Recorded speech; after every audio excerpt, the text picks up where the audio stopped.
In the past 30 minutes, we learned the identities of all 4 people who died, including the wrong-way driver, 34-year-old Emily Ross of Hillsborough. CHP says Ross was impaired when she slammed into the taxi carrying 57-year-old Mary Miller and 62-year-old Judson Bergman, a couple from the Chicago area. Their driver, 42-year-old Burkan Ahmed of San Mateo, also died as Ross's car slammed into them on northbound 101 near Candlestick Point. KPXSize.in is live at the cab company where the driver worked. Da? Somber mood here. National Cab Company shares this lot with multiple taxi companies, and a lot of the drivers here knew the driver killed this morning. They're extremely sad. They say that driver was a very nice man. Friends identify the cab driver as 42-year-old Burkan Ahmed of San Mateo. One woman says he was a sweetheart. His fellow cab drivers say he had a great personality. He was a nice and cool guy and never had a problem with anybody, and he was friendly, he was a nice guy.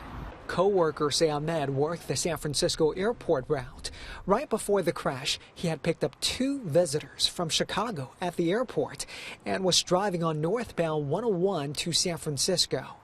The CHP says just before 12:30 this morning, a DUI driver drove in the wrong direction and crashed head-on with the taxi. Officers suspect the woman had driven in the wrong direction for a while before the crash. We did get multiple calls with multiple locations. One of the locations was northbound 101 at the 280 split. The wreckage was so horrific, responding officers couldn't make out the model of the wrong-way car.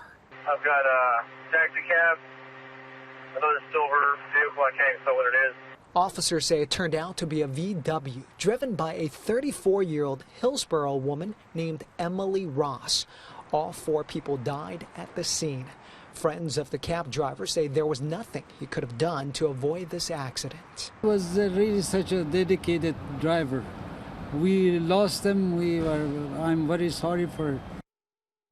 Ahmet was an immigrant from Bulgaria. He was very active in the Turkish community. Friends say he is survived by a daughter.